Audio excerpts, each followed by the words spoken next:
Hallo miteinander, I'm Gish86 and this is Double Focus. Last time, Kisume became the empty hole of a donut and a Buddhist taught Tei the meaning of karma. We ended on a cliffhanger. A boss encounter was in sight, and it's not just any old one, but easily the most untypical in the whole game. We are up against the tiniest of all Touhous, Shinmyomaru Sukuna. She is a wimpy weakling. The fact that she is makes pretty much the main plot point of Double Dealing character, so she wouldn't be a very worthy foe in combat. Instead, she challenges us to a race heavily stacked in her favor, as we'll find out. Now, Aya wouldn't be the fastest Tengu if she didn't accept. Her arrogance gets in the way again. This segment of the game does something else that's extraordinary. It's the only time you'll ever get a rental skill. Lying down as Momiji. She's finally become a good girl. Who's a good girl? Yes, you are. It will be essential for winning, and it will also be the prize after we've done so. If we do so. The race is lethal. First of all, we'll have to assign the skill. We'll do it in every skill set, because we don't have the time to hit any wrong buttons or bumble about. This challenge is tight. If Sukuna beats us to the finish line, we'll instantly game over. The respective Tengu will just have a sudden heart attack. Or maybe they're like Mario, who just dies of shame when he loses to Koopa the Quick or Il Piantissimo.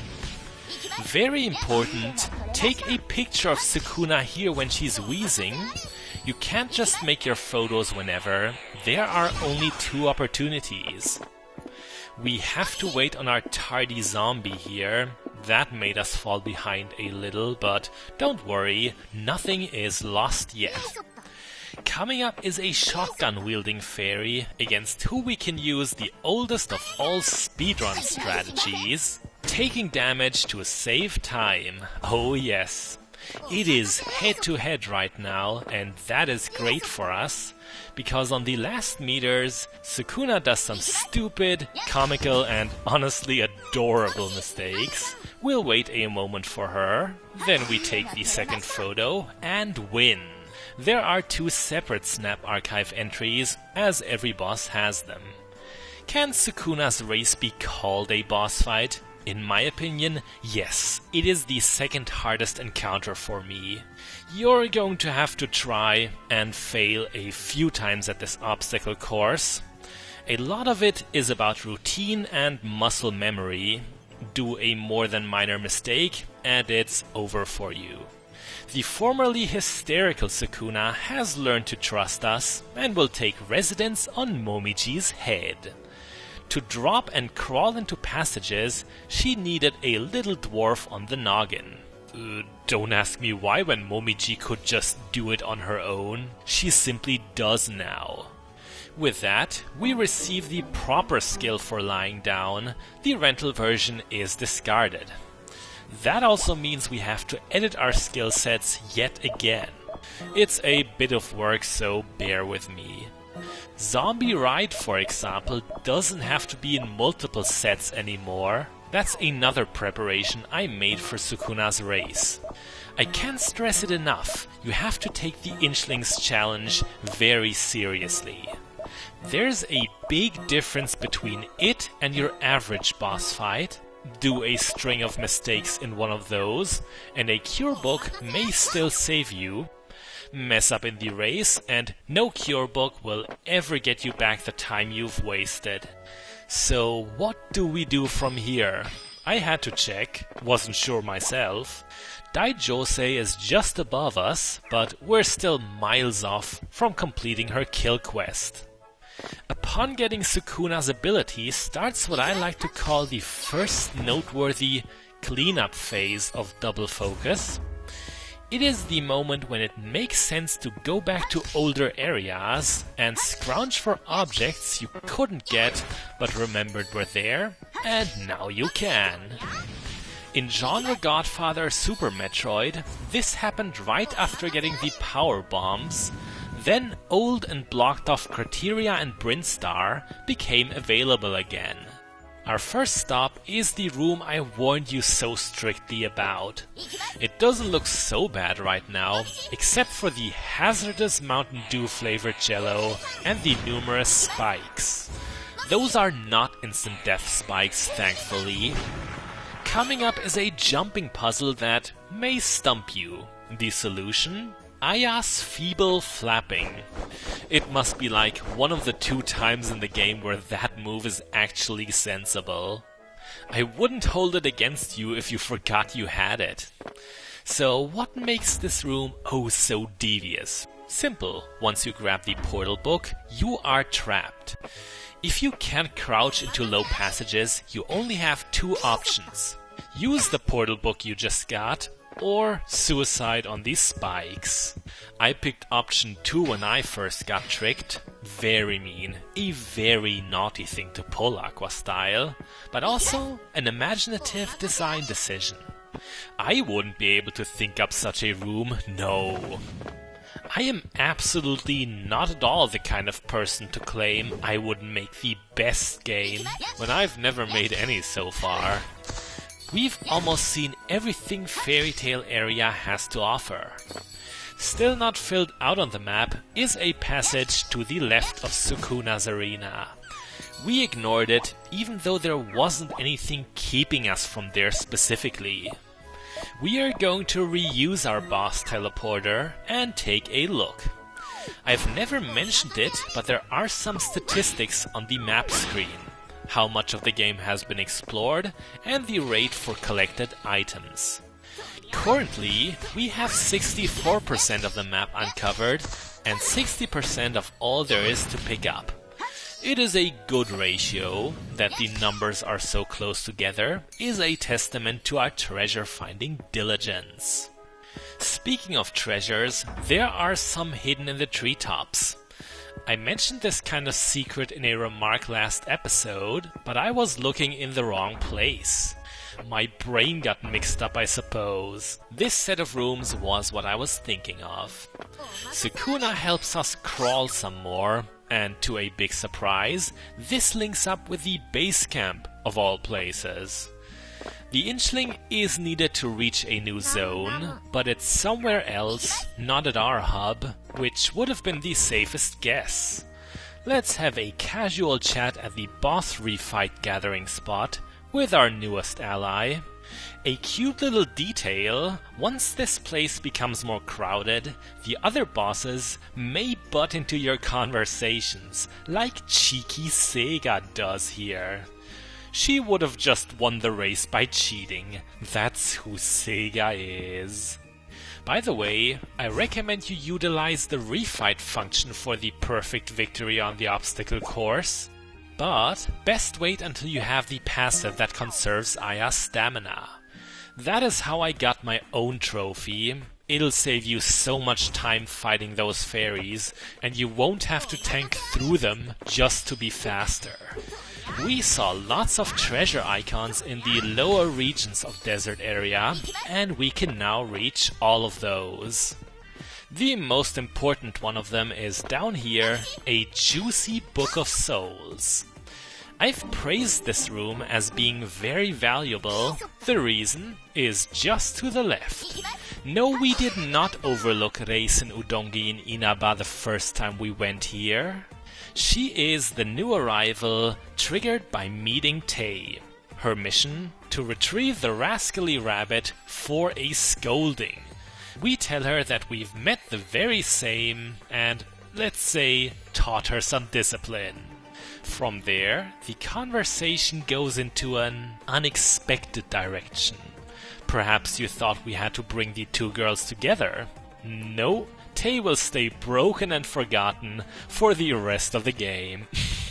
This was a really funny exchange. Oh, I have to make sure the punishment was severe enough. Trust us, it was plenty severe.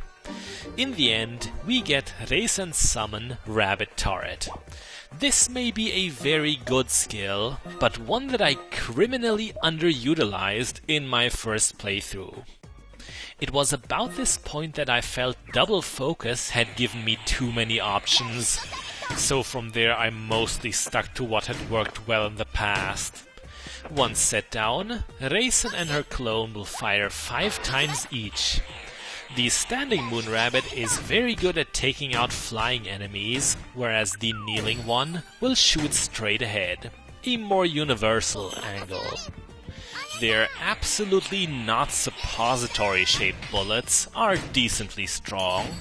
Not all attacks would defeat a Spearman Fairy in 2 shots. Overall, a helpful companion to have with us. We're good at finding new friends this episode. One more thing about the other, Sukuna. There's been a recent thread on the website this Let's Play is hosted on, Maidens of the Kaleidoscope. According to it, our Inchling is notoriously misaddressed.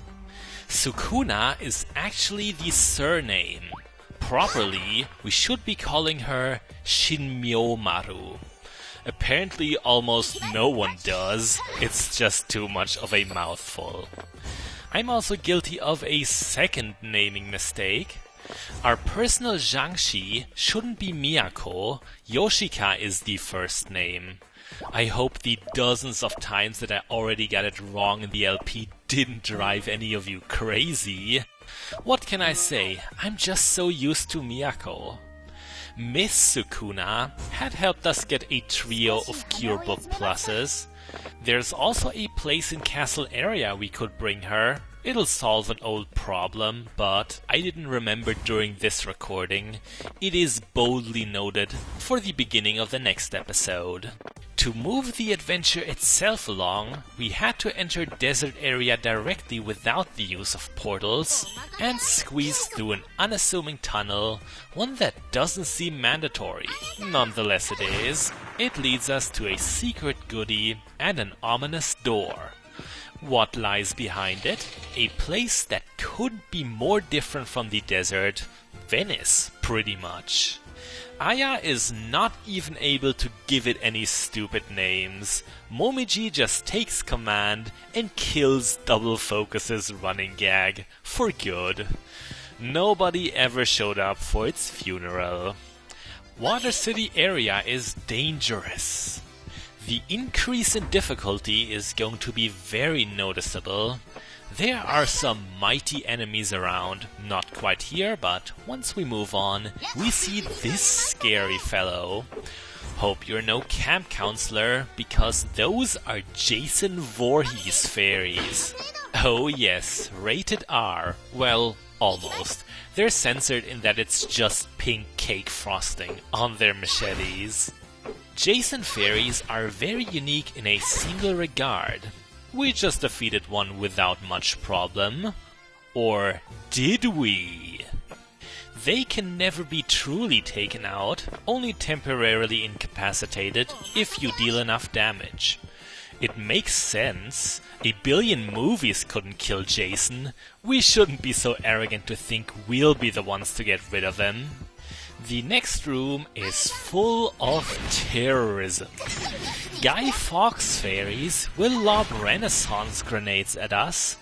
They caught us a little off guard that time, but we'll do a better job now. The grenades will always be aimed at your position as they're launched. Move only in short bursts and they'll be misled like bullets of an extra stage from actual Touhou. We suffered so much damage from those explosions. Like I said, Zone 4 is ruthless. This path was not at all mandatory. We took it only for the regen skill. This one's especially helpful if you've been a little wasteful with your cure books. If you have it in your active skill set, regen will steadily heal you over time. Its effect is a little too weak for the heat of battle, but very economical if you're just traversing sets of rooms. Time to see the trio of Guy Fawkes fairies again. Of course they've respawned, everything does. When you defeat them, they will clumsily blow themselves up with their own bomb. S for stupidity, I guess. However, this final explosion can still hurt you, and with an impressive reach too. Maybe they're not so stupid after all. For fairies, we are going to rush through the adjacent turf. We know now there's no point in fighting them. And that's all we'll do in Water City area today. We'll leave the brunt of it for the next episode. The adjacent room is equally safe enough to put down another portal. We'll briefly make sure we're actually teleporting where we need to. Okay, looks good. As always, we'll leave off at the coziness of our base camp. I'm Gash86, this was Double Focus, and next time, my expert guide on how not to get killed in a slasher movie. Bis bald!